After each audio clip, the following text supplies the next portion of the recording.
Hola a todos, que el Señor les dé la paz.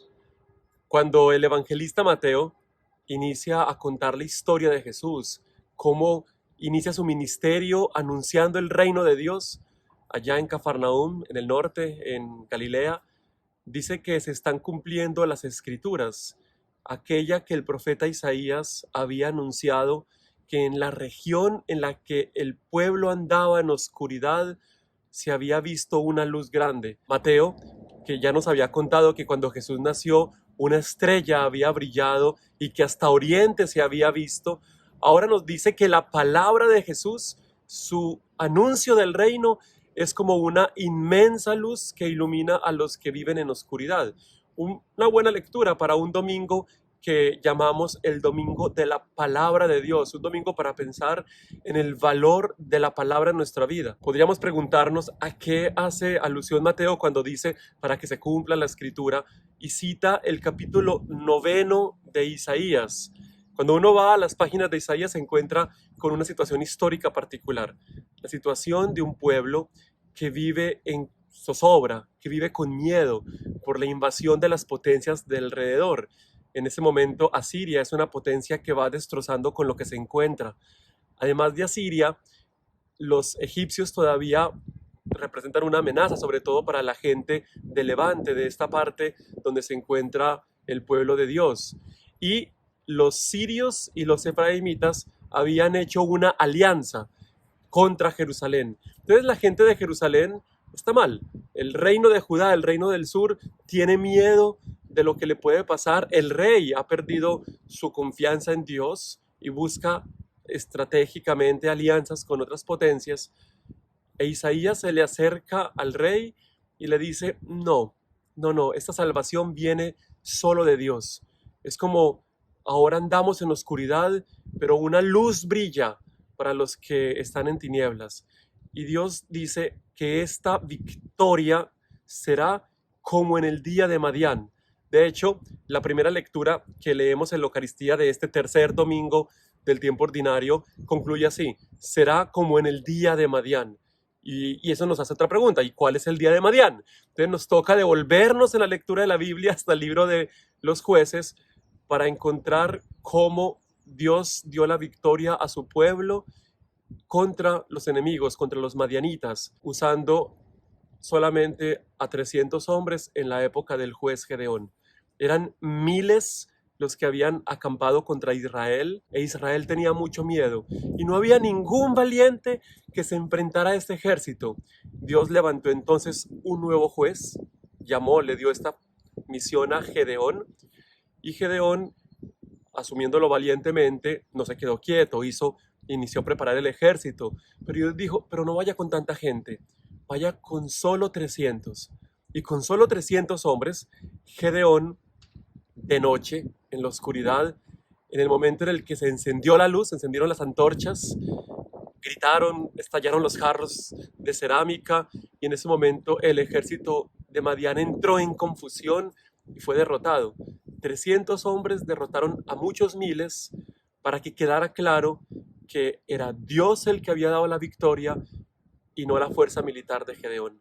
O sea, el día de Madián es uno de esos días que en la Biblia son paradigmáticos porque dejan en evidencia que la victoria no es, como dice después del Salmo, con ejércitos ni con espadas, sino con la fuerza de Dios. Entonces, a través del profeta Isaías, Dios está diciendo, esta vez también será igual. Será como en el día de Madián. La victoria en los momentos de zozobra viene de mi parte. Esta es la luz que brilla en las tinieblas.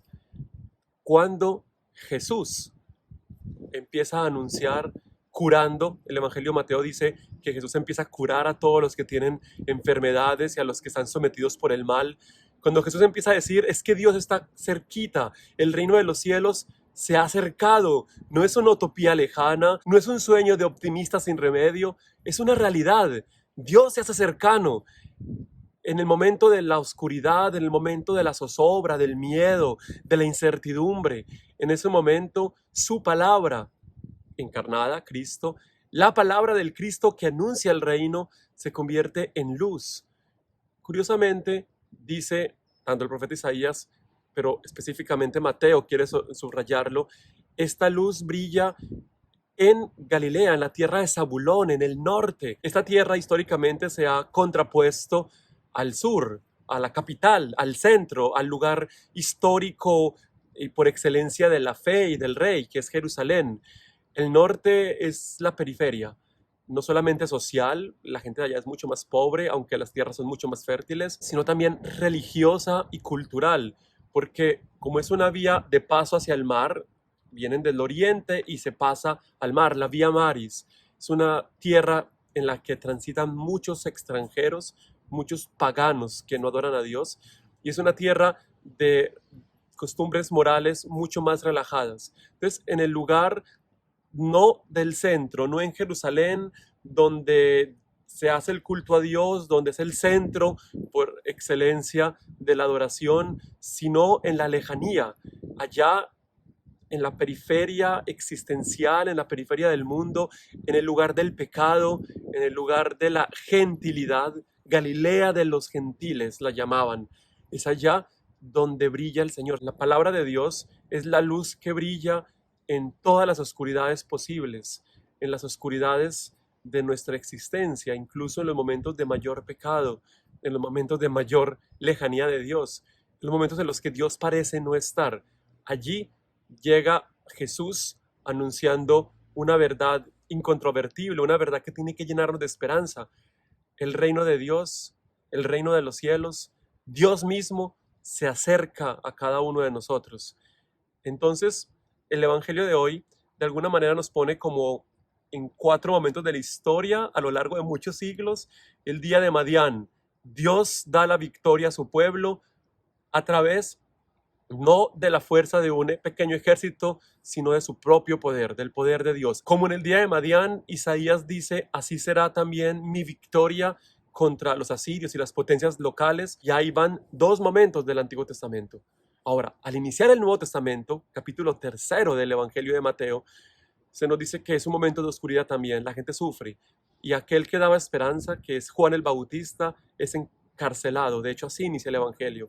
Después de que Juan fue metido en la cárcel, parece que la palabra profética fue callada, parece que el mal va a vencer. Y allí, en esa oscuridad, la palabra de Jesús se convierte en luz y en esperanza para todos los que sufren. 3 momentos. El cuarto momento sería el nuestro, el de nuestra vida, el de la vida de todos los días, en las oscuridades de nuestra existencia, en todos los sentidos que podamos tener. La palabra es una luz que brilla para iluminarnos. Cuando celebramos entonces la palabra de Dios, no estamos celebrando la rigidez de un libro. Mucha gente dice que nosotros somos la religión del libro y que sacralizamos la Biblia de manera rígida, o incluso muchos la utilizan como una especie de arsenal de la que sacan argumentos para discutir y para crear divisiones sin fin.